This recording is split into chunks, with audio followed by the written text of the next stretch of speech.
Hey Internet, Eric here. It's been a while since I've done any videos in general, maybe about a week. This is a spur of the moment video. Um, I talk about my love for independent pro wrestling, how that's pretty much all I really watch now, other than maybe a WWE pay per view. I've talked about my love of like XPW and ICW, No Holds Barred. The hardcore or deathmatch stuff that I watch online or on IWTV. But I've also mentioned my love for my local federation, Windy City Pro Wrestling, WCPW, and they're literally when they're in my town, they're literally like 10 minutes from my house. And I've talked about them in a couple videos. I've had one of their members or of the roster on my channel, Gavin Alexander. I've interviewed him. But and I've sent them private messages, the owner and this and that, and videos and stuff like that. But I figured that now I'm going to actually make it public because of what happened at this past show that, as of this recording, this past Saturday, their "Come All Ye Faithful" show. And I just figured I'd give a spotlight on everybody in the roster, and then just what WCPW has done for me personally, and like the bond it's created with my daughter.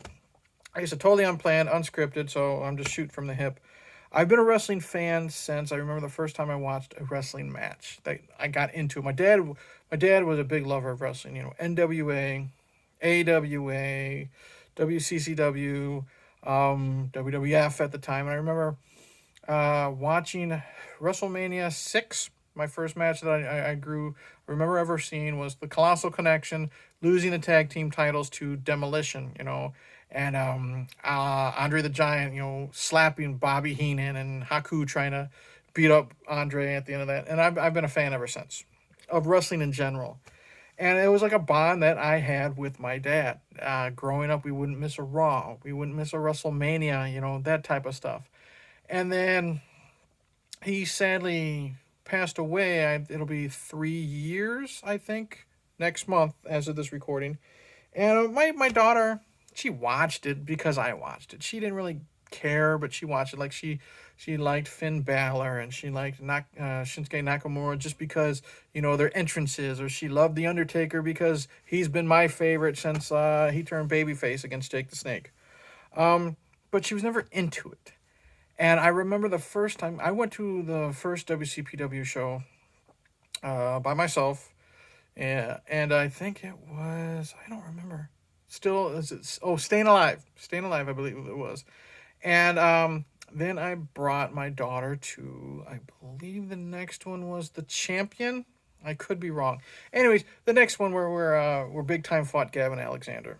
Um, and she wasn't interested at all. Oh, I don't want to go to this. This is gonna be boring. Blah blah blah. And by the end of it, by the end of that card, we were walking out. She says, "I can't wait for the next one." And this is now like our little thing, So it's cool that WCPW has helped create this little bit of a bond with me and her. She looks forward to these shows every month or whenever they're able to happen. And it's what I love about local independent wrestling is usually you have the same group of people, in the crowd, and then suddenly as it grows, you bring in this community. And what I love is these independent wrestlers, they remember you. You know what I mean? They know who you are. They know the loyal fans, I guess you would say. And it's really cool that, like I said, it's something my daughter was never interested in, but now it's something she looks forward to, and it's something we bond with. Um, and let's get into like what WCPW has meant to me personally. First off, it's I've helped gain a couple friends. Sarah, you know who we are, the fellow member of the Meat Pop Express. It's been nice getting to know you, getting to know her, over this time. Amber, I just met at the last show. Big Eric Fallen fan. And you see all the regular people there. My daughter has recognized some of the kids. Um, and it's great because, like I said, it brings this community together. I'm in a smaller town, not like some podunk town where there's like 300 people, but it's not huge by any, in my opinion. But it's nice getting everyone to come together. You know what I mean? And not just if you're, a wrestling fan, but just coming together and doing something that's positive. You know what I mean? In this world where it's lately nothing but hate and garbage and arguing and violence. Um, Anyways, so I I've made a couple friends, online and in person. Sarah and Amber, and it's really cool. The relationships were, my family, myself and my daughter, were building with the wrestlers and the promoter in general. I've gotten to know Big Time. Big Time is the owner. He was a wrestler in the early to mid 2000s. Go ahead and correct me if I am wrong if you're watching this, Big Time. But he's been the owner since 2012, and I have gotten to know him more on a personal level. And I mean, we don't just talk wrestling. We talk horror movies. We just BS about. I'm gonna keep it family friendly. We BS about, hey, what type of drinks do you like? Are you a whiskey guy? This type of stuff that you don't really see yourself talking to a wrestling promoter. And what I like about him is he keeps it kayfabe. I like that when he's, whether on his public profile or his personal profile, or the Twitter profile or anything like that. He You don't know if he's in character or if he's being real, and that's something that's missing in pro wrestling nowadays. So I love that, because him and I argue or disagree a lot on certain wrestlers I enjoy that are giving him a hard time. But what I also like is he is legit when he cares about his fans, and you can tell he's not just giving you a line. He recognizes you if you are a frequent person in the crowd. You're paying your hard earned. Like, he talked to my daughter once, and I'm a big fan of Big Trouble Ben Bishop, and she is a big fan of Damien Fenrir and Damien. They're both heels now. You know what I mean? Bad guys, if you don't understand. And they're both, to a lesser extent, giving Big Time a hard time. You know what I mean? Beating him up. And she walked up to him and she said, I'm sorry for cheering Damien, when he beat you up. And he looked at her and he, first off, he said, hey, it's Battering Rebecca. I'll explain that in a second. I never really reveal my daughter's name on YouTube, but I'll get to it in a second why I am now. So he recognizes her because she's there every month. And she said that to him, and she said, you know what, that's the thing. If you pay your hard-earned money, or your parents do, and they bring you, you are allowed to cheer whoever you want to. And you know that's legit. And that's what I love. He is so good with the kids, Big Time. And that's what I'm going to get to with the rest of the roster, because even the heels, I've said this publicly so many times, what I love about this federation, whether you're babyface or heels, I'll break kayfabe, they're out of character when it comes to like intermission, or for the most part after the show. And they're so good with the kids. And it's again, it's a positive thing to see in this world, which is garbage right now. It really is. Um, Big Trouble Ben Bishop. He is this wise talking, pain in the ass, cocky jerk at times. I love those type of heels. He's so much fun on social media. But when you meet him in person, he's just a cool down to earth dude. You know what I mean? He's great with the kids. He'll take a picture, and that's what I love about these. They don't charge you for pictures. You know what I mean? He'll take a picture with you. He, genuinely nice dude. Gavin Alexander, who I've had on this channel before. I did an interview with him, back in September, I think. I'll keep it short and sweet because he's a kayfaber too. Um, he's a good dude, whether you believe it or not, with the persona he has. And like I said, I'll keep it kayfabe and I'll keep it between us. But we had a meeting after the card one night. We were in the parking lot BSing. He met my wife. He met my daughter. And he did something for my daughter that I'll never forget, and she never will either. So I thank him for that. Him and I have become good friends, and he's going through a hard time right now. Um, you know, Lucky to be alive. He was shot in a drive-by, and I just recently read that he tore his bicep against Mickey Knuckles recently. And I will have his, how do you say, his merchandise page down in the link below if you want to send him, some funds to and buy some merchandise just to help him out. But he's one. Who else? Yeah, Alexander Moss. I love Alexander Moss is like Big Trouble Ben Bishop. He is this crap talking heel, thinks he's the best, and he has. I don't have it on me now, but one of my best memories with him is, like I said, I love a crap talking heel.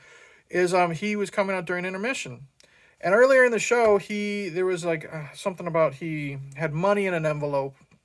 He put it under like the ring bell or something like that. I don't remember the total story, but he looked directly at me. He said, "You touch this, you're in trouble," or something like that. Like he threatened me. So, I did the whole, hey, hey, hey, don't worry. Intermission, he comes by, and what I like about him, his merchandise, he doesn't sell t-shirts. He's got like this bag. He's got this bag with like ropes on it, and it's got his insignia on it, and it's cool for a book bag.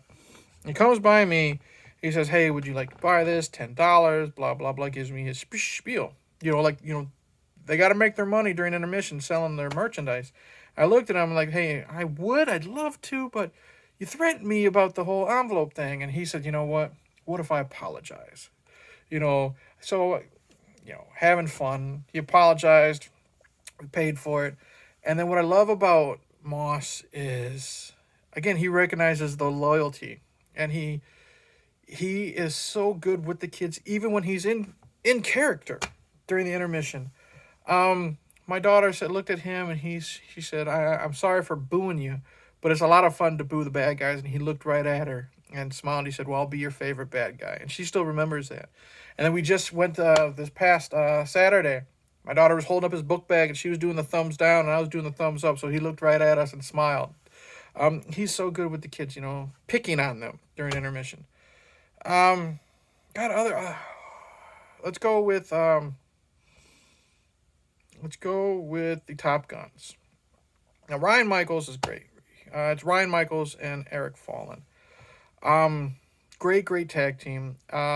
They're great with the kids too. They have this one little girl who is at every show, and she is, she's always there to take pictures. They know who she is. And Ryan Michaels, he's I guess you'd say the more high flyer of the two.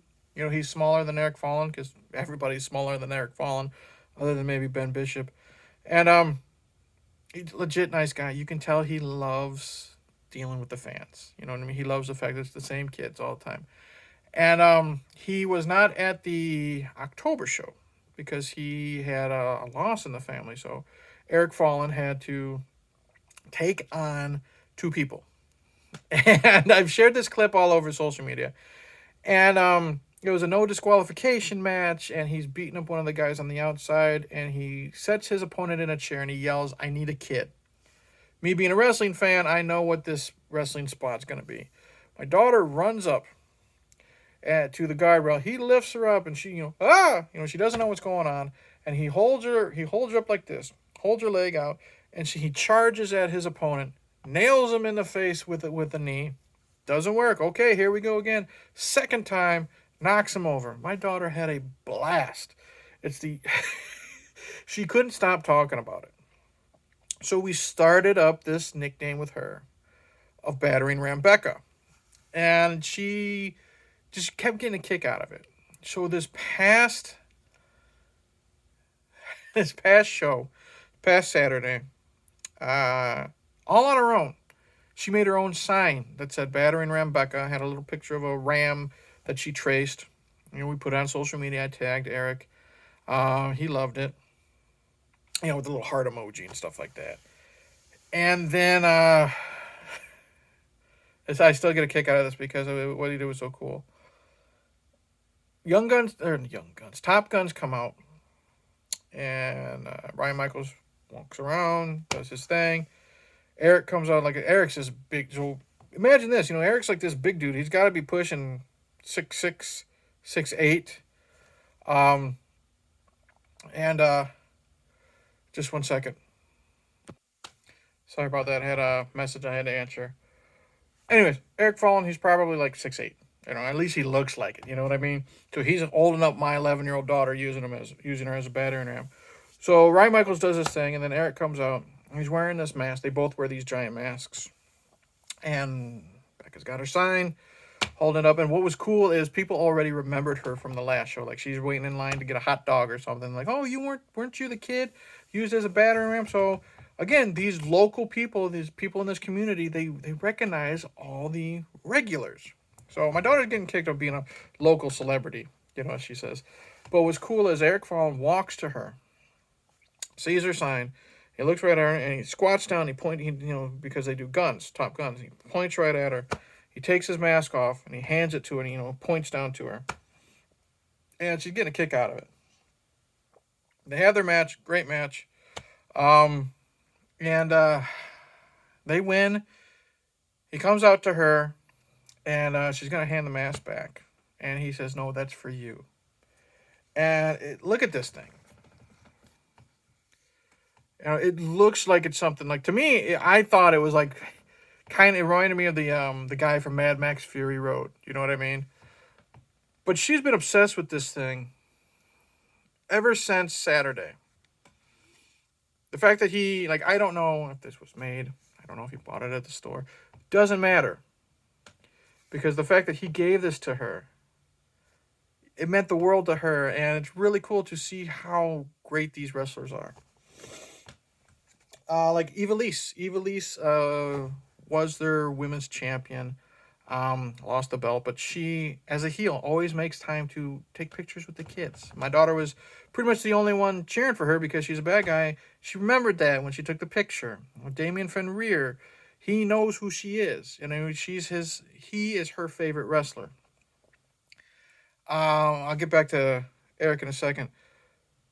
She's always cheering for him, and when the good guy's getting beaten up, the fans cheer him on. The guy goes like this, cheer, cheer, cheer. So she started her own cheer, and Damien looked right at her and knew who she was. He pointed right at her and went like this. She started cheering. Everyone started cheering. So every time, he would slap her hand, or he would, after he won, because she started the cheer, he came out and gave her, a fist bump. He said, "That was for you," and winked at her. And then the next time we were there, she's right there. We're always front row. She sticks her hands out, and he's like, "No, you get a hug," and hugged her. Just little things like that, even when he's in his heel phase, we see them while we're in line, and he comes back out, he comes behind the curtain, and he shakes her hand. He knows exactly who she is. She's getting pictures with them, and that's what's great is I'm such an introvert. It's now helping me come out of my bubble, reaching out to people for interviews on my channel. I started with Gavin, and I got Madman Pondo next month. I might reach out to some of these WCPW wrestlers. But it's helping her so much get out of her bubble. And it's great seeing her personality change. She's getting more confident and stuff like that. So that's what I mean, how this federation and its roster has helped me personally and my family. But I'll end this one last thing with Eric Fallon. It was cold. It was like 10 o'clock when we were done. My kid was in like the little, not like in the lobby itself, but in the area in between the lobby and the doors outside. And we call my wife. She's on her way. I'm waiting outside to see the car. She's staying there to keep warm. Ryan Michaels comes out. Hey guys, thanks for everything. Thanks for showing up. Like, and I looked to check on my daughter, and Eric Fallon's in there talking to her. And he handed her the mask, you know what I mean, during the match. Because she handed her the mask. They won. She tried to give it back. He says, "That's for you. You're a Top Gun for life." He kissed the top of her head, stuff like that. And then afterwards, when he's talking to her, she says, he said he appreciated her. He appreciates her being a fan, this and that. I talked to him, and I said, how she'll always remember it. And he legit, you could tell Eric was saying, if it wasn't for you guys, there wouldn't be us. We pay our money, we come to see them and cheer them on. It motivates them. Because I know I'm friends with Eric on Facebook, and I know there was a time when he didn't really think he was going to be doing it much longer. So I'm glad he still is, because I have that moment. And as he was walking away, I looked at my kid. I said, "Mom's here." Eric's walking away. He's got a suitcase. He's gonna get into the car with Ryan Michaels. He reached into his bag, and he says, "Merry Christmas," and he tosses He didn't have to do this because they sell this stuff. They got to make their, you know, independent wrestlers don't make a lot of money. I don't know what big time pays them, and it's none of my business. But it's not the biggest way to make a living. You know what I mean? And he sent her, he literally just tossed us this hoodie with this Top Guns logo on it. Yelled Merry Christmas. You know what I mean? Didn't have to do this. He probably 20, $25. I don't know, Didn't have to. Because, that's money he could have made. And she's been obsessed wearing this thing, been obsessed wearing the mask. So that's it.